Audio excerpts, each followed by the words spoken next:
हमारे हनुमान। जय श्री कृष्ण। पवन तनय तुम एक आधारा, कथा कहूँ मैं मति अनुसारा। वक्रतुंड महाकाय सूर्यकोटि समप्रभ, निर्विघ्नं कुरु मे देव, शुभकार्येषु शुभ सर्वदा। गुरुर्ब्रह्मा गुरुर्विष्णु गुरुर्देव महेश्वर, गुरुर्साक्षात् परब्रह्म, तस्मै श्री गुरुवे नमः।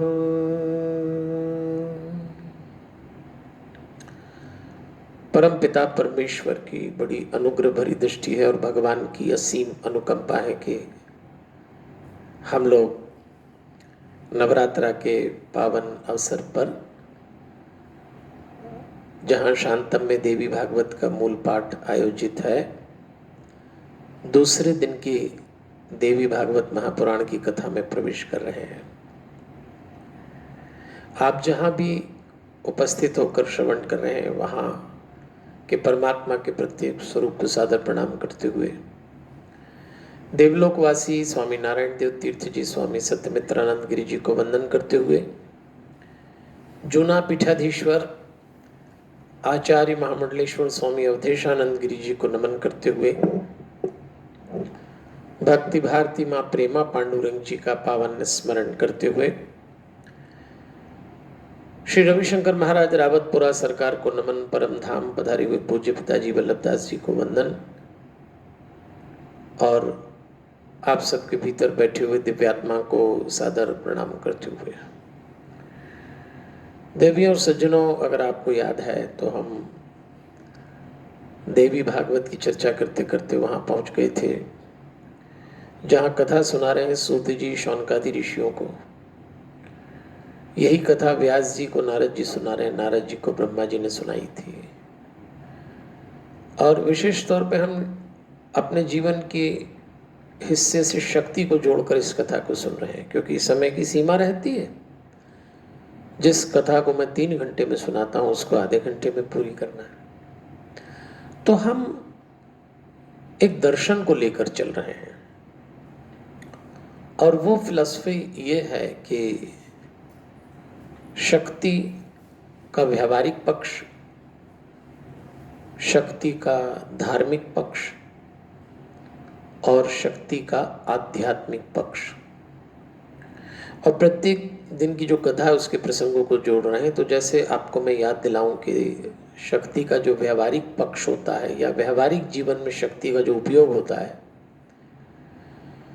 तो 7 दिन के हमने 7 व्यवहारिक क्षेत्र चुने थे। कल था संसार, आज है संपत्ति, कल होगा संबंध, फिर संतान, ऐसे चलेंगे। तो आज हमारे पास जो भी संपत्ति है या हमने अर्जित की है या हमको अर्जित करने का स्वप्न है, अब इस संपत्ति में आपका मतलब मकान हो सकता है, कार, और भी धन धान्य, वस्त्रालंकार, बैंक बैलेंस, इन्वेस्टमेंट्स, सेविंग्स, ये सब संपत्ति है। ये हम कैसे अर्जित करते हैं और शक्ति इसमें क्या मदद करेगी, ये व्यवहारिक क्षेत्र है। दूसरा हमारा धार्मिक क्षेत्र में शक्ति का उपयोग, और ऐसा कहते हैं कि धार्मिक क्षेत्र में शक्ति 3 जगह संचित होती है, शरीर, मन और वाणी। तो देखिए, शरीर से मतलब ये कि सात्विक आहार, नियमित परिश्रम, सेवा। मन में मतलब वैराग्य, सौम्यता, संतोष। वाणी में सत्य हो, यशगान हो। तो इन दिनों नवरात्रा में आप ये सब जरूर करिए। संयमित आहार करिए, संतुलित परिश्रम करिए, मन में वैराग्य, सौम्यता, प्रसन्नता उतरे ये प्रयास करिए, और वाणी से यशगान करिए, भगवान का मंत्र जप आदि करिए। अब हमारा तीसरा क्षेत्र हुआ आध्यात्मिक, यानी अपने भीतर उतर के भीतर के शरीरों को जानना। जो 7 चक्र हैं, 7 शरीर हैं। हमारा पहला शरीर मूलाधार, उससे हम जब 3 अंगुल ऊपर उठते हैं तो आएगा स्वादिष्ठान, और आज उसी का विषय है। ये नाभि के 3 अंगुल नीचे है, मूलाधार से 3 अंगुल ऊपर है। इसके देवता हैं ब्रह्मा जी, कल गणेश जी थे। इसका जो तत्व है वो है अग्नि। अनियंत्रित विचार यहाँ के दुष्परिणाम है, और यदि आप इसको साध लें तो कमिटमेंट और करेज आ जाए। तो इन 9 दिनों में आपको अपने जब जब दूसरे चक्र पे काम करना हो, जिसको स्वादिष्ठान कहते हैं, तो मेरा आग्रह जरूर करिएगा। आइए, कल हमने चर्चा की थी जब कथा समाप्त हुई कि परीक्षित को शाप लगा। अब परीक्षित ने कथा सुनी तो वो भागवत बन गई, सुखदेव जी ने सुनाई। यहां थोड़ा सा अंतर करके देवी भागवत में यही कथा आ रही है कि परीक्षित ने तय किया कि जब अब 7 दिन बाद मृत्यु आने वाली है, तो परीक्षित ने कहा था कि बुद्धिमान लोगों को चाहिए कि केवल भवितव्यता यानी केवल भाग्य पे भरोसा न करें, स्वयं भी कोई उपाय करें। तो जब प्राण के संकट हो तो क्या उपाय किए जाएं, तो उन्होंने, परीक्षित जी ने कहा कि मणि, मंत्र और औषधि। मुझे तो ऐसा लगता है कि इस कोरोना काल में ये 3 बड़े उपयोगी, मणि, मंत्र और औषधि। मणि मंत्र औषधनाम वै प्रभावा खलु दुर्विधः। मणि हम उन सबको कहेंगे जैसे कि माला पहन ली, कोई रुद्राक्ष हो गया, या अंगूठी में कोई ज्योतिष बता देता है कि डायमंड पहन लें, नीलम पहन लें। इनके अपने प्रभाव हैं। मंत्र पे तो मैं हमेशा बोलता हूँ, हनुमान चालीसा एक सरल मंत्र है, बाकी गायत्री मंत्र और जो आपने कभी कोई गुरु मंत्र आपको मिला हुआ हो। और औषधि, जो भी व्यवस्था उस समय परीक्षित के लिए लोगों ने की होगी, आप भी ध्यान रखिए, औषधि में विलंब न करें। औषधि आपको कौन सी लेना है, आप स्वतंत्र हैं। आप एलोपैथी लीजिए, आप आयुर्वेदिक लीजिए, आप होम्योपैथी लीजिए, आप यूनानी लीजिए, आप स्वतंत्र हैं। लेकिन ध्यान रखिए, खिलवाड़ न करें। जो होगा देखेंगे, ये सब नहीं चलेगा। तो 3 बातों से परीक्षित ने अपने आप को तैयार किया और एक 7 मंजिला भवन बनाया। ये बात देवी भागवत में आती है, भागवत में नहीं आती। मैंने कहा ना, हर पुराण लिखा तो व्यास जी नहीं है, संपादन उन्होंने किया, लेकिन दृश्य बदल जाते हैं। और उन्होंने 7 मंजिले मकान में सबसे ऊपर अपने को स्थापित किया और आदेश दिया कि कोई मुझ तक पहुंचेगा नहीं। लेकिन तक्षक मुनियों का वेश बना के और अन्य नाग के साथ अन्य मुनि बनकर पहुंच गया। फलों की टोकरी, उसमें वो कीड़ा बन के बैठ गया। परीक्षित इंतजार कर रहे थे कि मृत्यु आएगी, लेकिन ऐसा नहीं हुआ। मृत्यु आई किसी और रूप में। बस यही जीवन का सच है। आप इतनी सारी व्यवस्थाएं करें जो कि करना चाहिए, लेकिन उसको आना है तो वो अपनी व्यवस्था लेके आती है। अब ये 7 मंजिला मकान का क्या मतलब? तो परीक्षित सबसे ऊपर टिक गए, शस्त्रार 7 चक्र। इसलिए मैं आपसे कहता हूं, प्रतिदिन थोड़ा समय नीचे की ऊर्जा एक एक चक्र पे लाके यहां लाने का अभ्यास करिए, क्योंकि एक दिन ऐसा आएगा कि वो अंतिम समय होगा, सांस दम तोड़ेगी।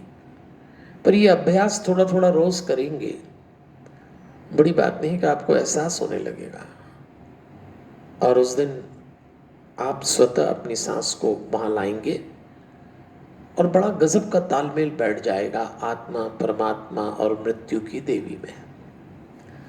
7वीं मंजिल पर पहुंच गए तक्षक अन्य नाग, छोटा कीड़ा बन के, और परीक्षित को इस संसार से जाना पड़ा। उन्होंने डस लिया, गले में लिपट गए और डस लिया। चलिए अब हम आगे चलें, क्योंकि हमारे पास समय की सीमा है, और इस बार हम देवी भागवत से शक्ति के शारीरिक, वाणी, मन, व्यवहार, अध्यात्म, इन सब के प्रयोग देख रहे हैं। क्योंकि 9 दिन ये करना है आपको, केवल पूजा पाठ घर में तो हो नहीं रहे, तो थोड़ा समय भी है आपके पास, तो क्यों ना अपनी ऊर्जा को, अपनी शक्ति को यहाँ समझे। परीक्षित के बेटे का नाम था जन्मेजय। जब उन्हें पता लगा एक दिन कि मेरे पिता की मृत्यु ऐसी हुई, तो उन्होंने सर्प यज्ञ किया, सारे नाग आए, मुनिवर, उतंग ने, आस्तिक ने, सबने समझा, और इस तरह से एक लंबी कथा है, पर कुल मिलाकर शांत किया जन्मेजय को कि तुम्हारे पिता की मृत्यु उनके शाप से हुई है, इसमें नाग क्या करे, तुम पूरी नाग जाति को खत्म करने पे तुले हो, आवेश में ना आओ। जन्मेजय बहुत अशांत थे, तो व्यास जी वहां पहुंचे। तो जन्मेजय ने व्यास जी से एक बात पूछी कि मेरा मन बहुत अशांत है, मुझे ये सारी संपत्ति काटने को दौड़ती। वो राजा थे। अच्छा, राजा भी अशांत थे, मतलब ये जरूरी नहीं कि संपत्ति आ जाए तो आप शांत हो जाएं। कभी कभी पर्याप्त संपत्ति, पर्याप्त से अधिक संपत्ति अशांति का कारण बन जाती, और संपत्ति न हो तो भी लोग अशांत रहते हैं।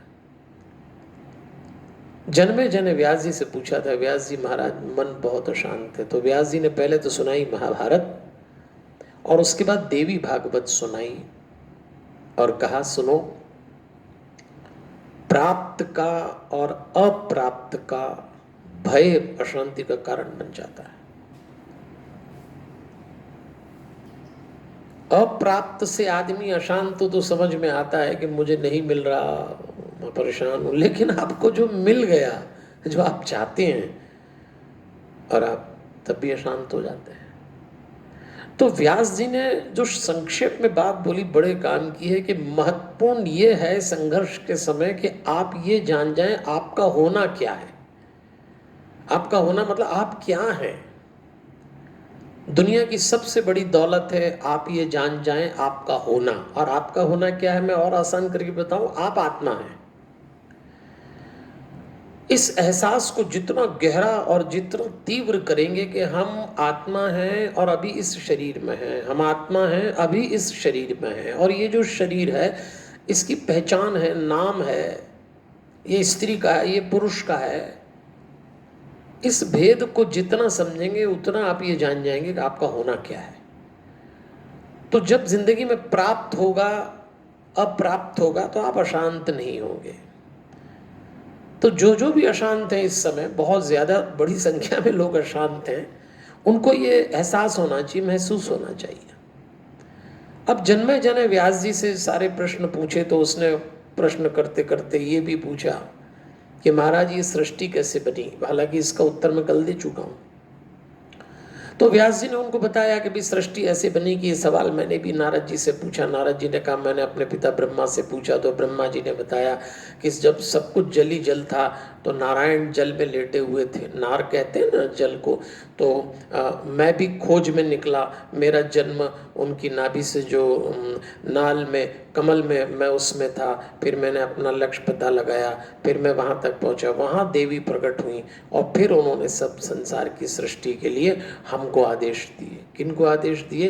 तो उन्होंने आदेश दिए, 3 देवता वहाँ प्रकट हुए। उन्होंने विष्णु से कहा मैं तुम्हें लक्ष्मी सौंप रही हूँ। 3 देवियाँ उन्होंने सौंपी, परम शक्ति जो आई।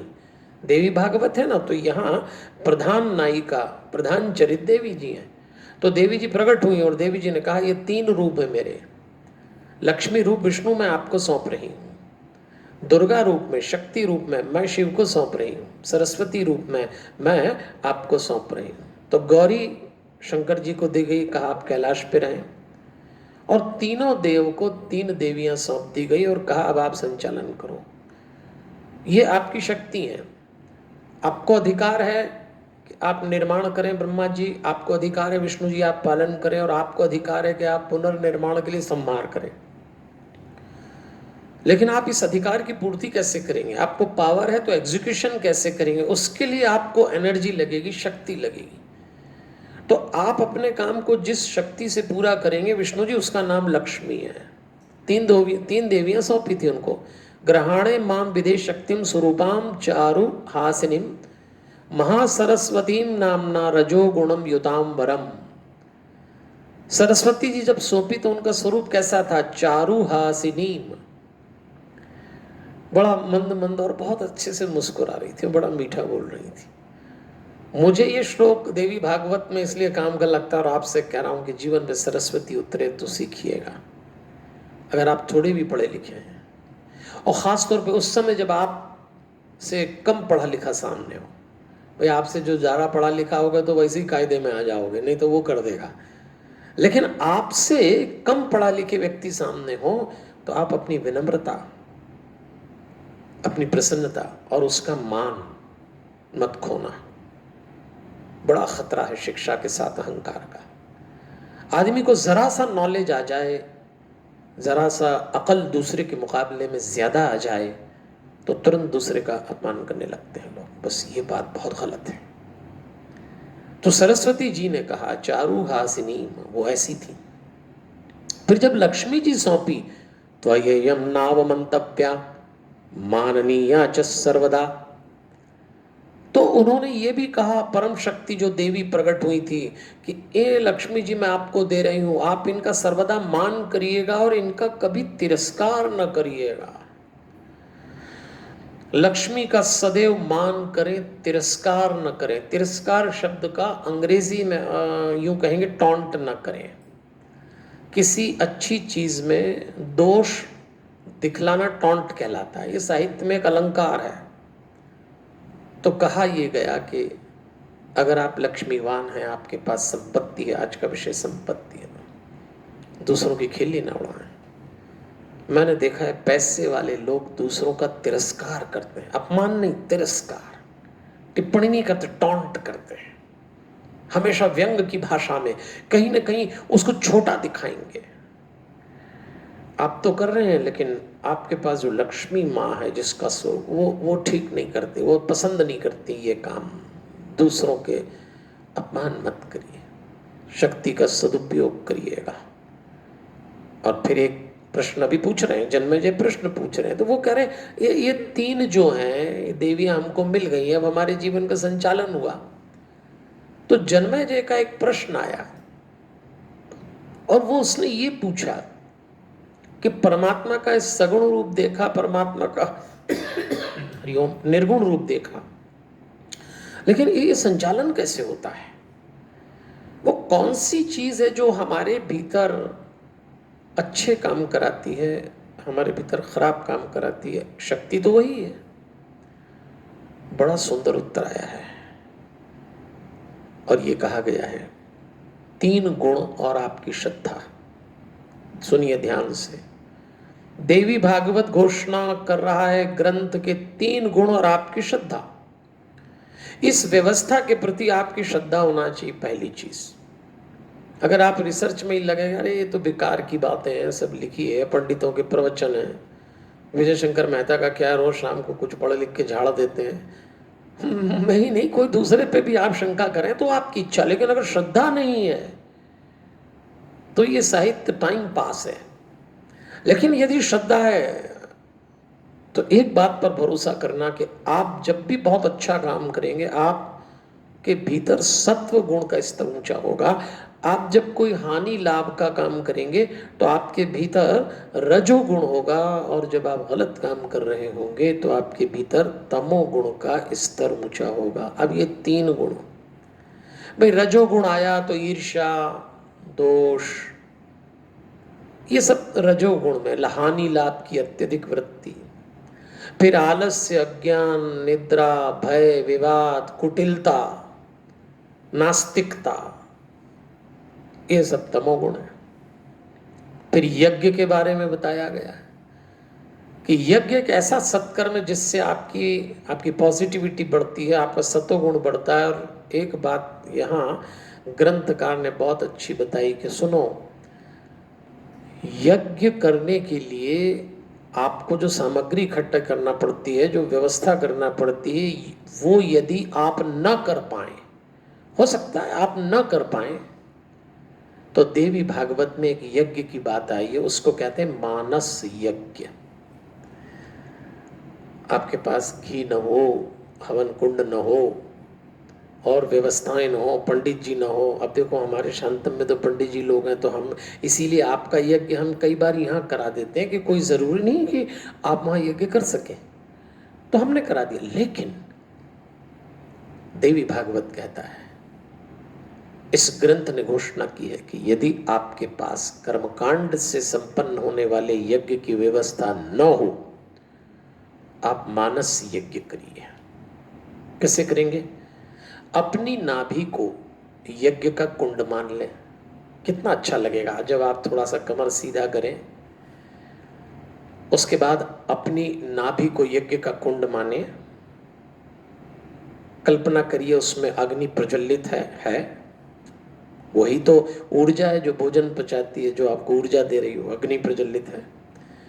फिर आप गहरी सांस लीजिए और उसमें अपना कोई मंत्र जोड़ दें, गुरु मंत्र, गायत्री मंत्र, और मेरे हमेशा के आग्रह में हनुमान चालीसा मंत्र 43 है। अब उसकी आहुति मानस यज्ञ में दीजिए। जैसे सांस से एक एक चौपाई आप उस अपने नाभि कुंड में छोड़ रहे हैं। जय हनुमान ज्ञान गुण सागर, जय कपीश तिहु लोक उजागर, स्वाहा। फिर राम दूत अतुलित बलधामा, अंजनी पुत्र पवन सुत नामा, स्वाहा। आप देखिएगा उस कुंड में, जिसमें बाहर जब आप यज्ञ करते हैं तो ज्वाला शांत होती है, तो ध्वनि निकलती है। इसमें भी ऐसा होगा, इसमें अदृश्य ध्वनि है, पर वही वही पॉजिटिव वाइब्रेशन बनेंगे। मैं कोई बात मन से नहीं कर रहा, सरल बना के सिर्फ आपको बता रहा हूं। तो देवी भागवत ने इस नवरात्रि में आपसे निवेदन किया है कि चलो आज दूसरे दिन ही सही, और ये मानस यज्ञ आप कभी भी कर सकते हैं। आपकी कार को ड्राइवर चला रहा है, आप सीट पे बैठ के कर लें, फ्लाइट में कर लें, ट्रेन में कर लें, अगर शांति मिले, और कोई दिक्कत नहीं, बाहर कुछ भी चल रहा है, आप अपना काम चलने दीजिए। सोने के पहले और उठने के बाद तो मानस यज्ञ जरूर करिएगा। इतनी बड़ी सूचना दी है। फिर देवी भागवत में बताया, विष्णु जी ने अंबिका का यज्ञ किया था, देवी अंबिका ने विष्णु जी को वरदान दिया। फिर दुर्गा जी की कथा आती है, और फिर नवरात्रि का महत्व आता है। पूछा जन्मेजय ने कि नवरात्रि क्यों मनाते हैं और नवरात्रि में क्या करना चाहिए, तो उन्होंने कहा देखो भैया, वस्त्र भोजन कन्याओं को देना चाहिए। और बड़ा वर्णन आया, 2 वर्ष की कन्या को कुमारी कहा है, 3 वर्ष की कन्या को त्रिमूर्ति कहा है, 4 वर्ष की कन्या कल्याणी कहलाती है, 5 वर्ष की कन्या को रोहिणी, 6 वर्ष की कालिका, और 7 वर्ष की कन्या को चंडिका कहा है, 8 वर्ष की कन्या को शांभवी माना है, और 9 वर्ष की दुर्गा कहा है, 10 वर्ष को सुभद्रा कहा है। तो कन्या भोजन कराइए, कन्या का दान करिए, जैसा ठीक लगे आपको। और प्रतिदिन न करा सके तो अष्टमी को कराइए। अभी तो इस देश में कन्याएं बहुत दुखी हैं, तो गरबा करना नहीं मिल रहा। हमको इतने फोन किए, हमने कहा आप क्या कर सकते हैं, मानस गरबा कर लो, चलो ऊर्जा को घुमा लो अपने ऊपर। वैसे भी गरबा का अर्थ बहुत कम लोग समझते हैं। बीच में देवी जी की स्थापना होती, शक्ति कुंड बीच में है, शक्ति स्रोत बीच में, और आप आसपास नृत्य करते हैं। कुल मिला के तो वो अपने जीवन चक्र के आसपास अपनी ऊर्जा को घुमाने का कृत्य वो है गरबा, लेकिन वो नृत्य बन गया कृत्य, उसके पीछे का अध्यात्म लोग भूल गए। चलिए अब ये इस विषय को अभी नहीं छेड़ते, पहले ही दुखी है लोग के, एक तो गरबा करना नहीं मिल रहा और पंडित जी और गरबे की व्याख्या कर रहे हैं। हमारा तो वैसे ही बोले दिमाग खराब। अभी सुबह एक बहन जी का फोन आया, बोले पंडित जी हमारा दिमाग खराब। हमने कहा क्या हो गया? गरबा करने नहीं मिल रहा। बड़ा ईमानदारी से उन्होंने बता दिया। अब बताइए, ज्यादा गरबा करो तो भी दिमाग खराब हो जाता था, और अब ग्रंथकार आगे ले चल रहे हैं श्री राम के चरित्र को बताते हैं। अब जरा विचार करिए कि अचानक देवी भागवत में राम कथा की चर्चा क्यों आ गई। और राम कथा में भी वो दृश्य आया कि सीता जी का अपहरण हो चुका था, भगवान राम विरह में उनको ढूंढ रहे थे और लक्ष्मण जी उनको समझा रहे थे। अगर आप रामचरितमानस की पंक्ति याद करें तो राम जी क्या कर रहे थे, पूछत चलत लता तरुपाती लक्ष्मण समुझाए बहु भांति। लक्ष्मण जी बहुत भांति समझा रहे थे। और लक्ष्मण जी क्या समझा रहे थे, तो उन्होंने कहा था, भाई ग्रंथकार ने देवी भागवत में लिखा है कि लक्ष्मण जी समझा रहे थे कि विपत्ति और संपत्ति इन दोनों ही स्थिति में धैर्य रखना चाहिए। जो धैर्यवान होंगे वो कम कष्ट में पड़ेंगे। संयोग और वियोग तो ईश्वर का विधान है, शरीर तो आत्मा से भिन्न है, तो जो भी हुआ हो उसको शरीर से जोड़ें, आत्मा से जोड़ें तो शांति मिलेगी। लक्ष्मण जी समझा रहे हैं, संयोगो विप्रयोगश्च देविदा देवाधीनावभावपि, ऐसा समझा रहे हैं। और ऐसा कहते हैं, उन्होंने कहा भैया बहुत सारे वानर आएंगे, चारों दिशाओं में जाएंगे। और उस समय नारद आए और नारद जी ने कहा रावण वध के लिए नवरात्रि का वध करिए। तो किष्किंधा में भगवान श्री राम ने 9 दिन उपवास किया था तो देवी प्रकट हुई थी। राम जी ने नवरात्रि अपने ढंग से मनाई थी, इसलिए नवरात्रि में आपसे मेरा आग्रह है कि यदि श्री राम रावण जैसे दुर्गुण को मारने के लिए संकल्प ले रहे हो तो हमें भी लेना चाहिए। अब जन्मेजय ने फिर प्रश्न पूछा, एक बात बताइए महाराज जी, वसुदेव और देवकी भगवान के माता पिता थे, पांडव जिनके साथ भगवान कृष्ण खड़े थे, मेरे पिता परीक्षित इतने तपस्वी थे, इन लोगों को अपने जीवन में कष्ट क्यों उठाना पड़ा? ये सवाल तो हमारी तरफ से पूछा गया है। बिल्कुल हम लोगों को भी लगता है, हम तो इतने अच्छे अच्छे काम करते हैं, फिर भी तकलीफ होती है, फिर भी परेशानी है, फिर भी दिक्कत है, क्यों ऐसा होता है? व्यास जी ने कहा, जन्मेजय, शुभ अशुभ और मिश्र कर्म ये संसार में होते ही होते हैं, और जो समझदार लोग हैं वो इनको ठीक से जान लेते हैं।